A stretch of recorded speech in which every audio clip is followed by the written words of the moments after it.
that what this material is to enlighten and raise man's consciousness. So after we had seen and proved the effects here, we decided, well, let's go to see what happens in the body.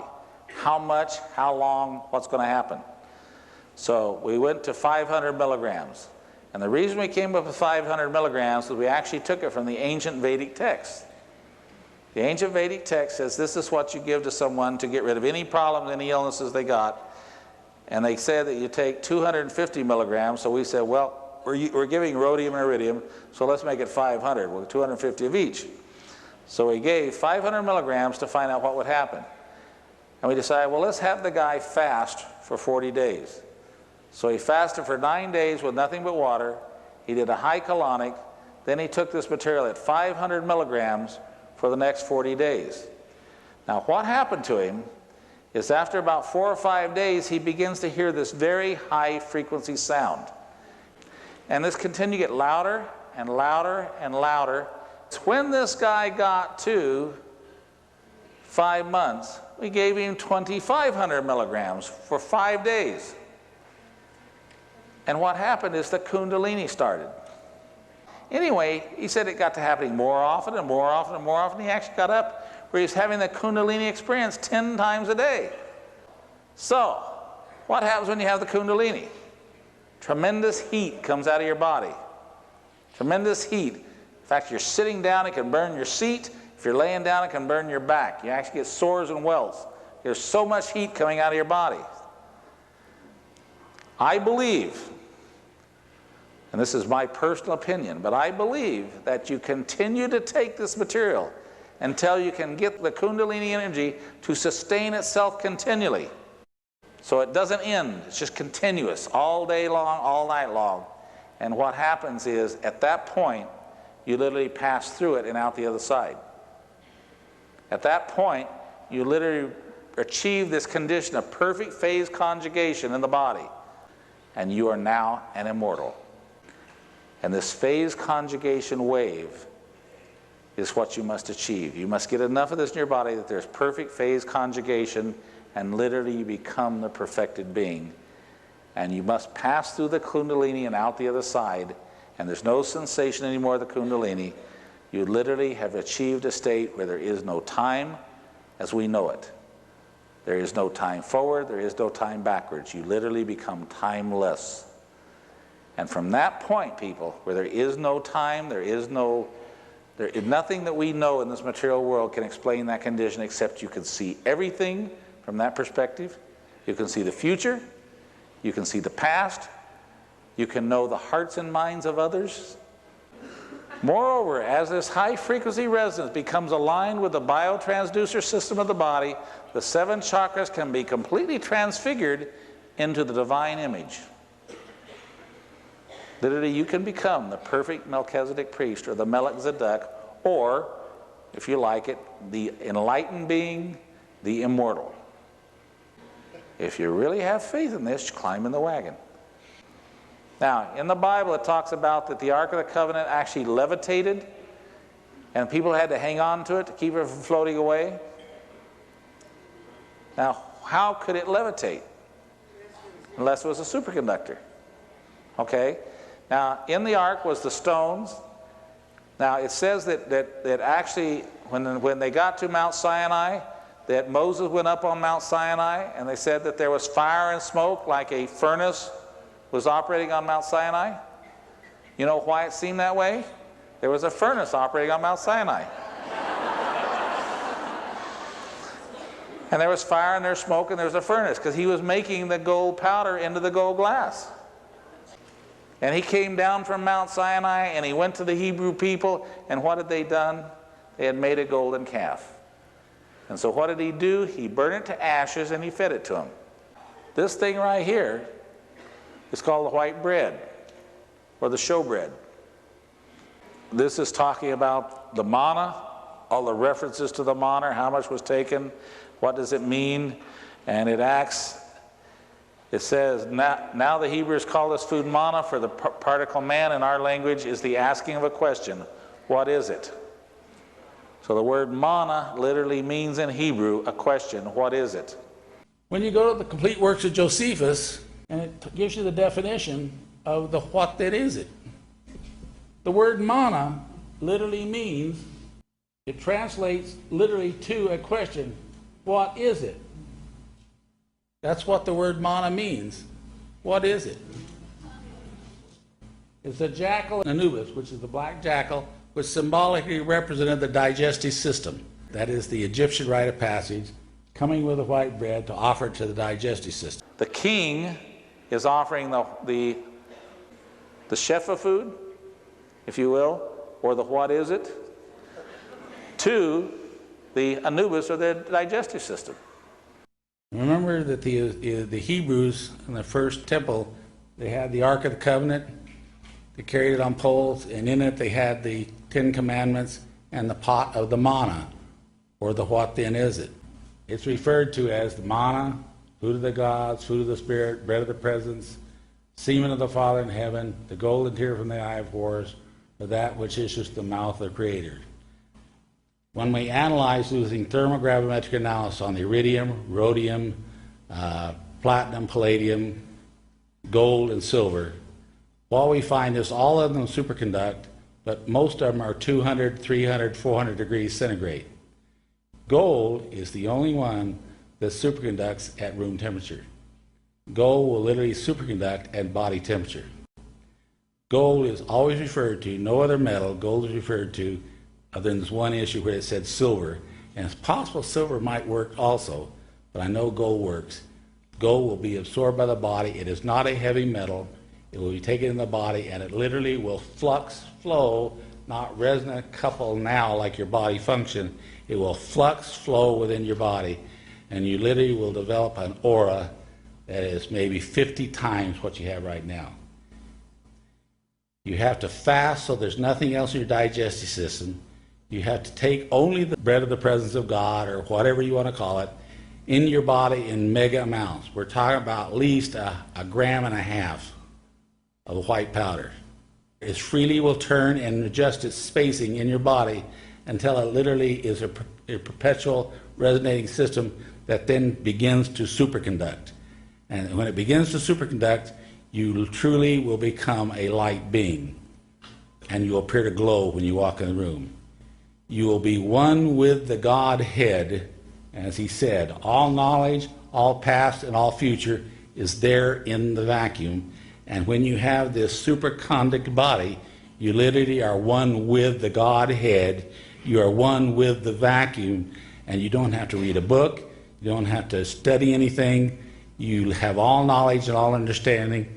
You literally can read the minds of other people without talking. You don't have to eat again. All you need is a very minute amount of water, and you literally can exist without aging for 800 to 1,000 years.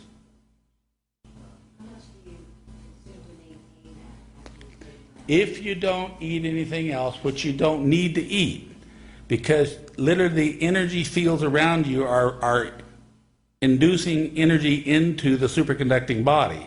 So all the energy you need is around you. You don't have to eat. Only a very small amount of water is required to maintain yourself. About every 6 months, you'll need just a small amount of additional gold added to sustain it at this condition. But you don't have to go through the whole thing again. This is why the gods came here to earth, according to Sitchin, to get gold. It was very important to their society and their life. It was their food. They needed the gold. And then eventually they gave him the secret of how to make the food of the gods.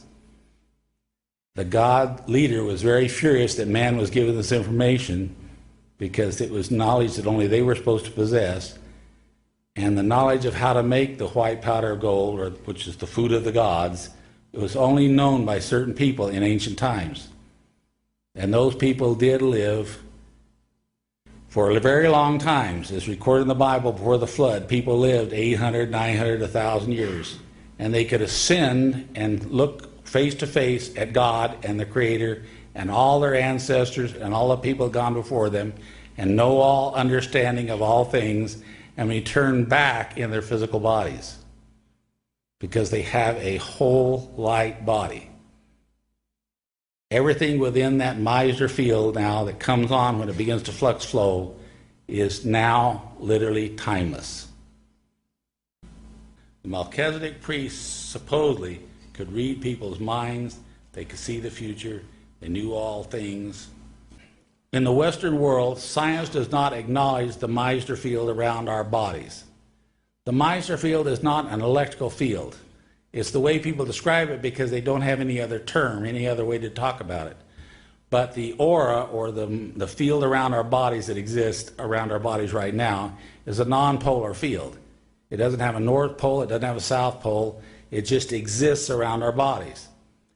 In the eastern part of the world, they have known this for thousands of years, and they call it the chi. Okay? And they have their medicines that they don't describe as, the polysaccharides or, whatever. They actually talk about it as the vibrational frequency of the chi. And when you have a disease where the chi is affected in your body, you need this material because it contains the chi you need for your body. Or prana. Well, they said, Dave, what you have is the chi. Or the life force is what we're talking about here. Or what they call in the East the chi. It's the life force. Their physical immortality is consistently and explicitly related to an ingested substance. In Old Kingdom Egypt, they believed that you had a light body, they believed you had a physical body. And they believed you had to feed your physical body, but you also had to feed your light body. And what they said you fed your light body with is the Shefa food, which was actually the food of the light body. Now, for a long time, people have studied this and said, well, what is the Shefa food? What were they talking about the Shefa food? When we give the rhodium and iridium to people, we monitor their urine. And we find that 80% of the rhodium is actually taken through their kidneys and comes out in the urine. But the iridium doesn't come out. The iridium does not dissolve in the hydrochloric acid of the stomach at all. Now, there's a couple of things we've learned. The iridium seems to go into the acupuncture system and be associated with the spinal cord and the pituitary gland. Okay? Iridium is the densest, heaviest element known to man. Okay? It and osmium are the two real heavy ones. They're 22.4, 22.43, I think. Anyway, compared to gold, it's around 18.6 to 19.3, depending on which book you read. But iridium is very dense and very heavy. It seems to be the ultimate material. Gold seems to be the perfected one, the one that has the perfect proportion. If I was to make a conjecture, I believe that gold is associated with the pineal gland. I believe that iridium is associated with the pituitary gland. But we do know that rhodium is associated with the thymus. We know that when you take rhodium over a month and a half, that your thymus grows by 40%.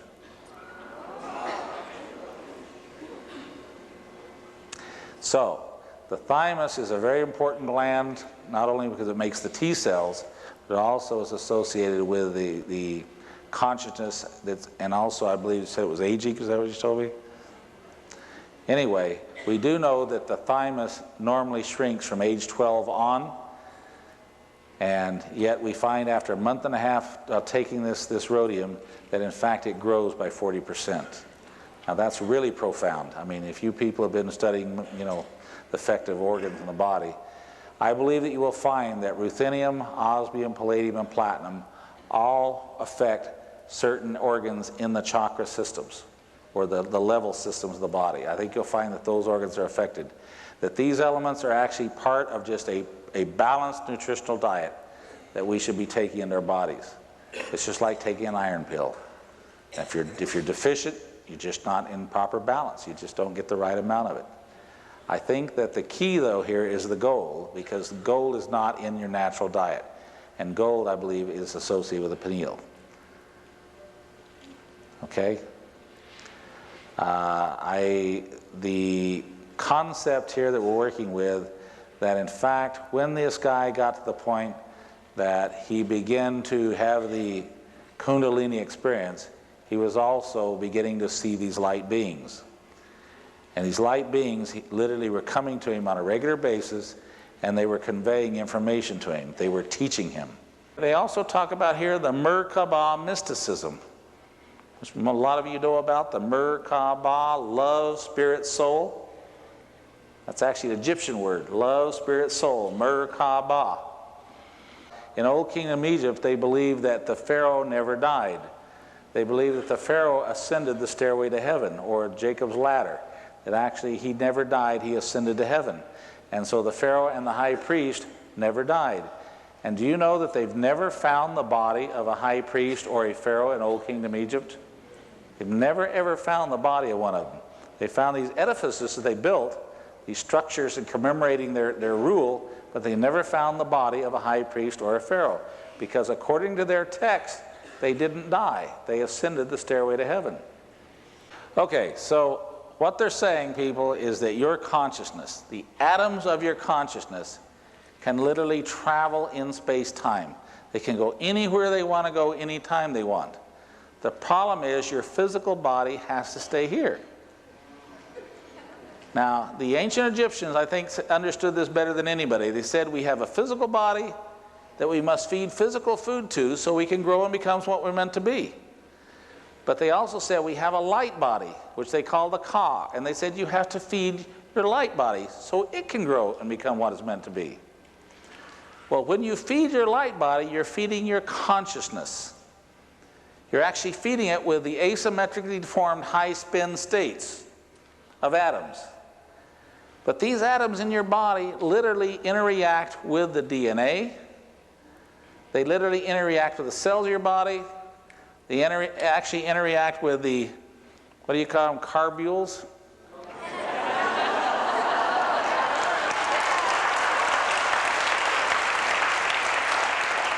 And when you understand that when they are sufficient density in your body, so that quantum coherence occurs, that literally everything begins to act as one. And they are capable of totally bending space-time. Totally bending space-time, where even your material body disappears.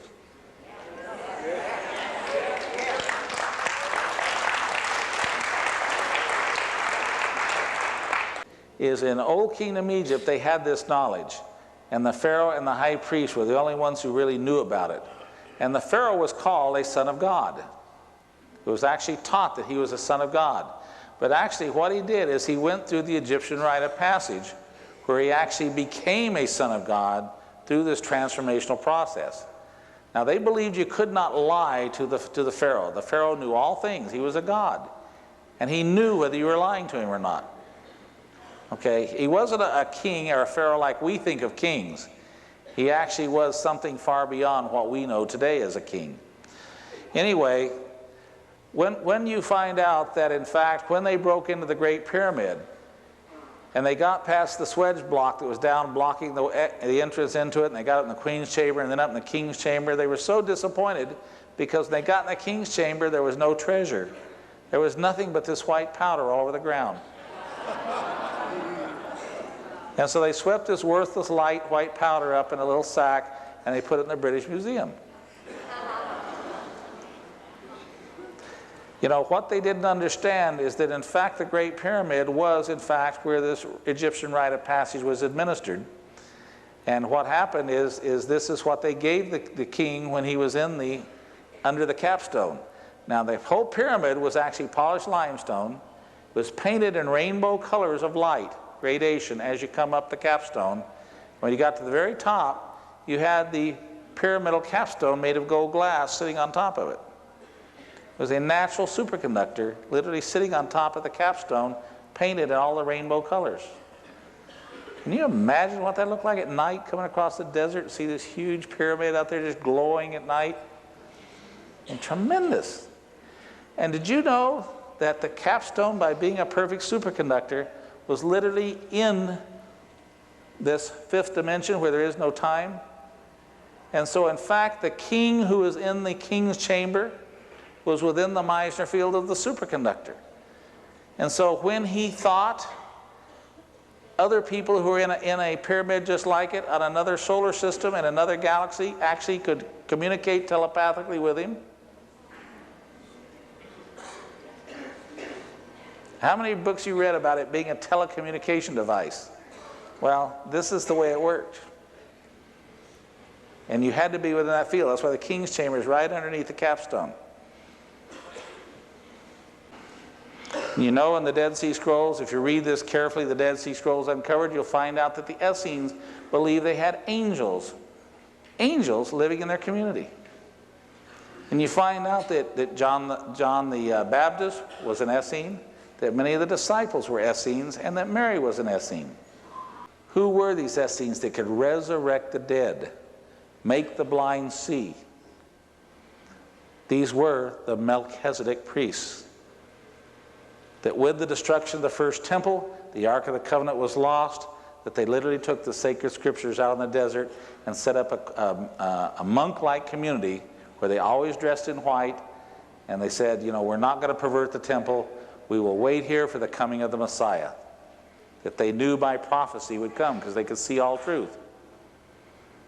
Now they literally could make the blind see and resurrect the dead. But the high priesthood has been gone since the last Melchizedek priest. It was actually James, Peter, and John. They were the last ones of the Melchizedek priesthood. That it's named after. It goes down through Abraham into Egypt, back out of Egypt with Moses, then down to the time of the first temple and the destruction of the first temple. I went to Rabbi Plotkin at Temple Beth Israel in Phoenix. I said, Rabbi, have you ever heard of the white powder gold? He says, oh yeah, Dave. But to as far as we know, no one's known how to make it since the destruction of the first temple. And I said, would it bother you if you found out I had the U.S. and worldwide patent position on it?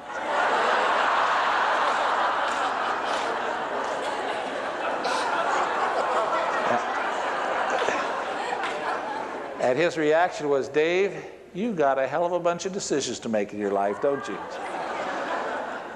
The reason that I believe gold was important was because in ancient times they understood the importance of the white powder gold or the anatomical gold to life itself.